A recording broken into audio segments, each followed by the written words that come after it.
მას შემდეგ რაც თქვენ შეასრულეთ მეორე დავალება, განვიხილოთ, გავაანალიზოთ მოსმენის პროცესი.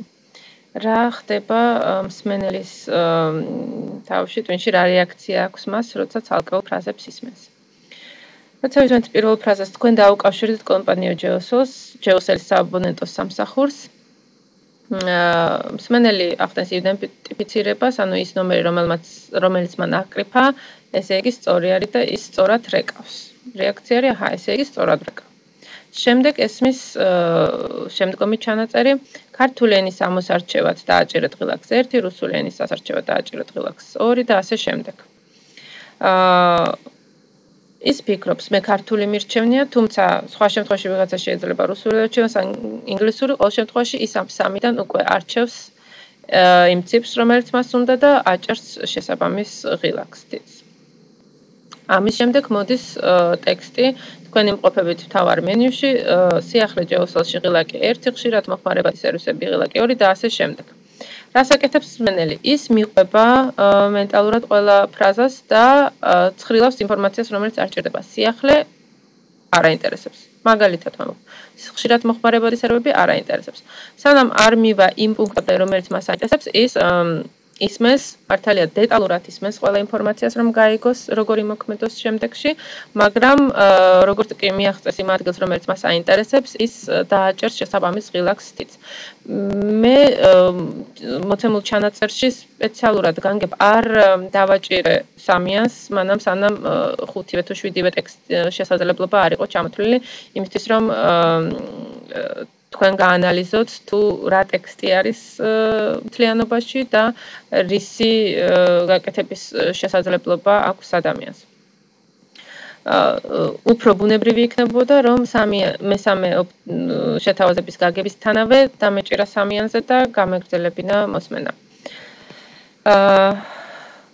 თუ მესამიანი მაინტერესებს, როგორც კი მესმის ფრაზა მოქნილი ტარიფები, ღილაკი 3 და ვიცი რა მინდა, ან ვფიქრობ სავარაუდოდ ალბათ ეს მინდა, ვაჭერ სამიანს, როგორც თქვით.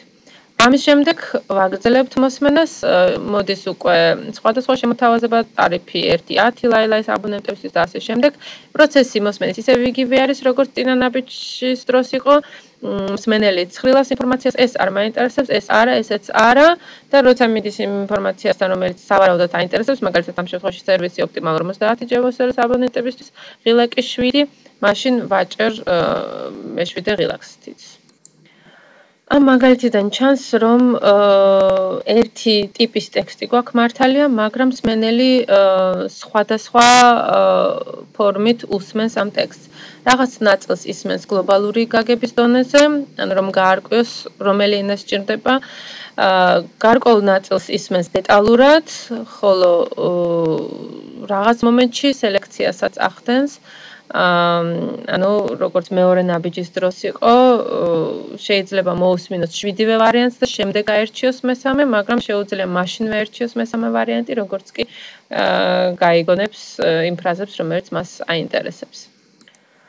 ასე რომ მართალია არსებობს ტექსტები, რომლებიც გარკვეული ტიპის მოსმენას მოითხოვს, მაგრამ ძალიან დიდ როლს თამაშობს ამასთანავე მსმენელის ინტერესი, მიზანი, რა მიზანი აქვს მას როცა ისმენს და რა კონტექსტში ისმენს მოცემულ ტექსტს. ერთი და იგივე ტექსტის ფარგლებში შესაბამისად შეიძლება მონაცვლეობდეს მოსმენის ორი სახეობა, ინტენსიური და ექსტენსიური მოსმენა. ფორმულის სახით შეიძლება ამის გამოკვეთა, თუ როგორ უსმენს ადამიანი ზოგადად ყველა ტექსტს. ის ისმენს ტექსტს იმდენად ინტენსიურად, რამდენადაც ეს აუცილებელია მისთვის, რომ გაიგოს ინფორმაცია კონკრეტულ შემთხვევაში, კონკრეტული მიზნისთვის და იმდენად ექსტენსიურად, რამდენადაც ეს შესაძლებელია ტექსტის გაგებისას, ანუ რამდენადაც ტექსტი უშვებს ამას. რომ მსმენელმა გაცხრილოს გარკვეული ტიპის ინფორმაცია და ამოიღოს მხოლოდ ის, რაც მას სჭირდება. ის ნაწილი ტექსტის, რომელიც უფრო მეტად აინტერესებს მსმენელს, კონკრეტულ შემთხვევაში და კონკრეტულ მსმენელს, იმ ნაწილს ის უფრო ინტენსიურად მოусმენს, ეცდება დეტალურად გაიგოს, ხოლო ის ნაწილი, რომელიც მას ნაკლებად აინტერესებს,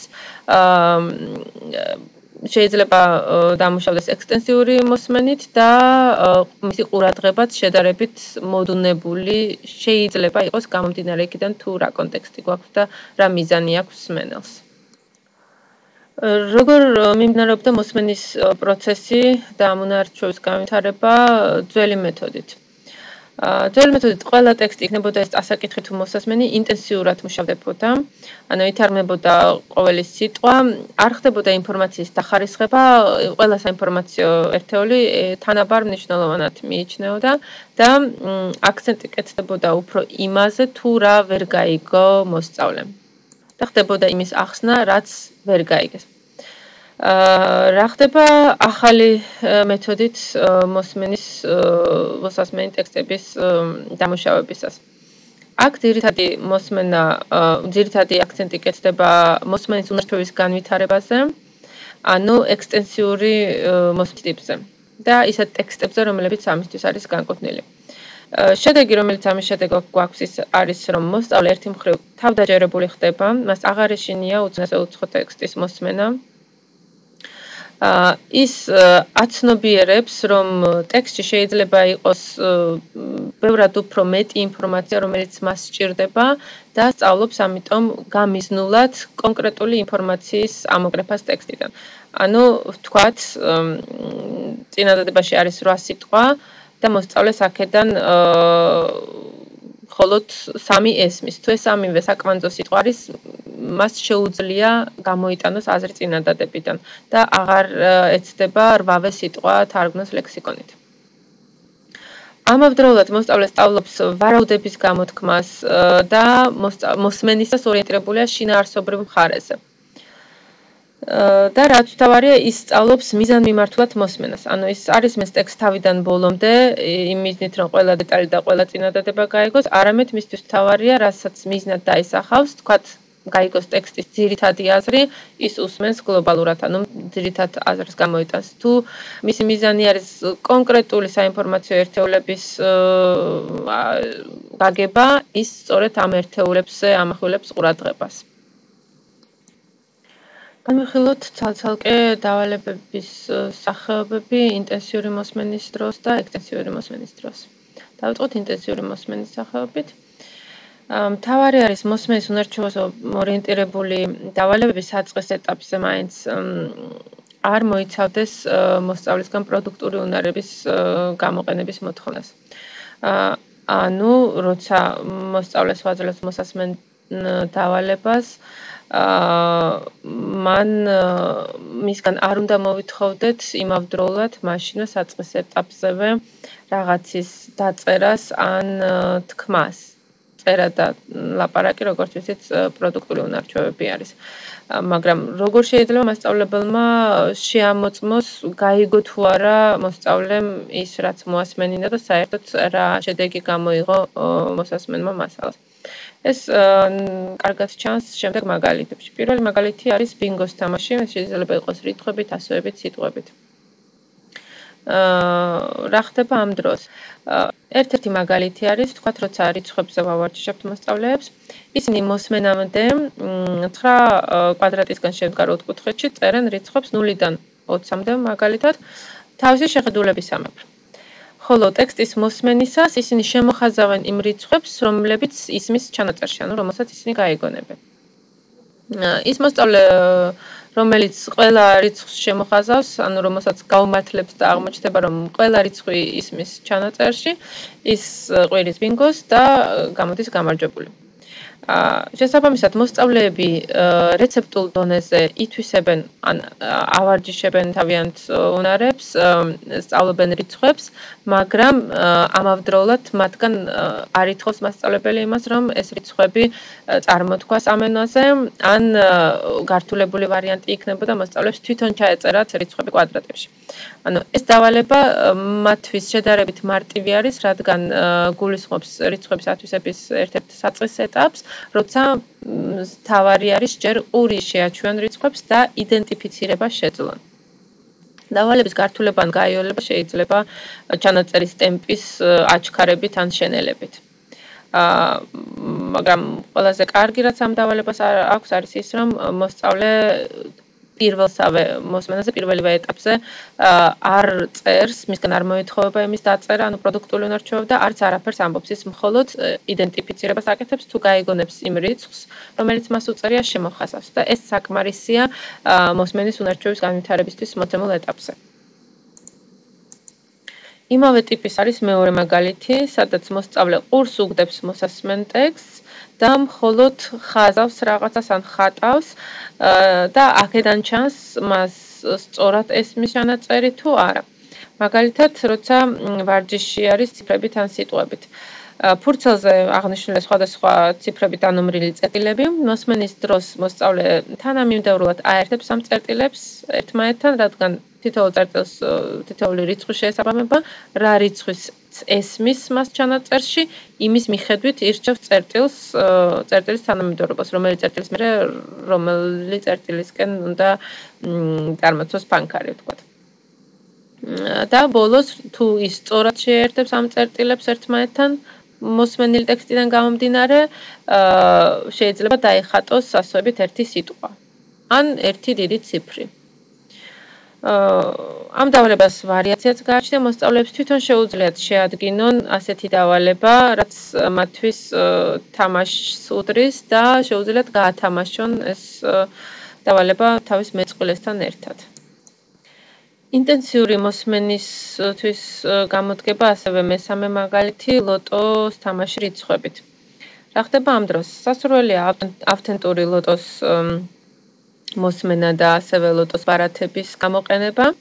მაგალითად, როცა 36 რიცხვიდან 6 უნდა შემოხაზოს თუ გადახაზოს მსმენელმა, ამ დავალებას აკეთებენ მოსმენამდე, ტექსტის მოსმენამდე, ხოლო ტექსტის მოსმენის დროს ისინი ყურადღებით უგდებენ ყურს ყოველ დეტალს, ყოველ სიტყვას და შემოხაზავენ იმ ციფრებს, რომლებსაც გაიგონებენ.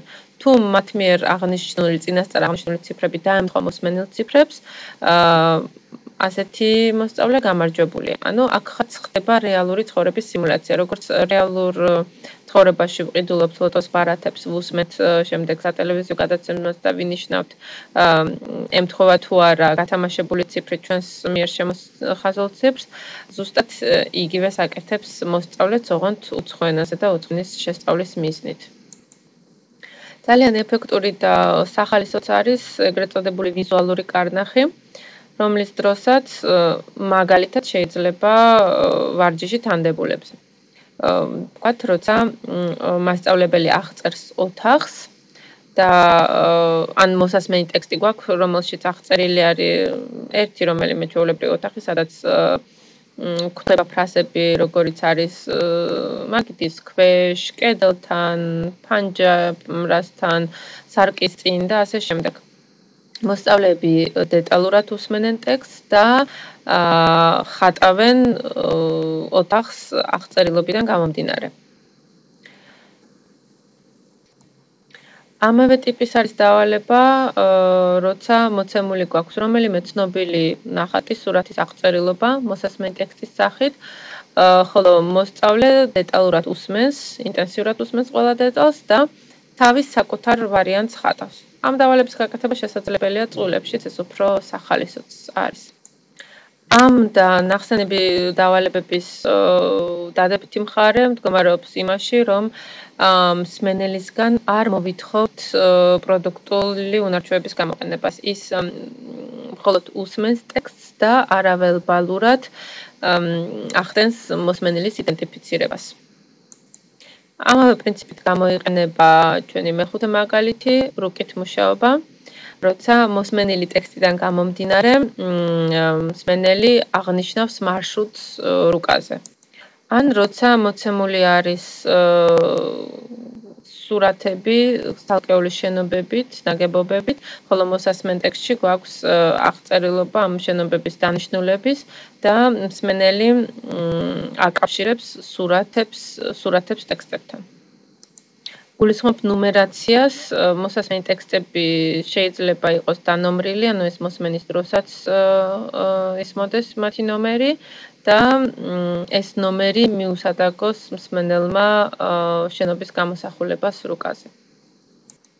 კიდევ ერთი მაგალითი გახლავთ მუშაობა სიტყვათა ჩამონათვალით, როცა მოსწავლეს წინასწარ მიეცემა სიტყვათა სია და ის უსმენს ინტერვიუს, მაგალითად ოთახის აღწერაზე და იმ საგნებს, რომელსაც მოისმენს ინტერვიუში, შემოხაზავს. ანუ იმ სიიდან გარკვეული საგნები ისმის ინტერვიუში გამოყენებულია, გარკვეული არა. ასევე კარგია სამოძრაო თამაშებიც. მაგალითად, რადიო გადაცემის მოსმენისას, რომელშიც დილის ვარჯიში არის აღწერილი, მოსწავლე ასრულებს იმ მითითებებს, რომელსაც წამყვანი ამბობს. და პანტომიმას გავს ყველაფერი, ის ასრულებს უსიტყვოდ ტექსტის შინაარსს, ასე ვთქვათ, ის ყურს უგდებს, რას ამბობს რადიო გადაცემის წამყვანი და ასრულებს უხმოდ იმას, რასაც მოისმენს.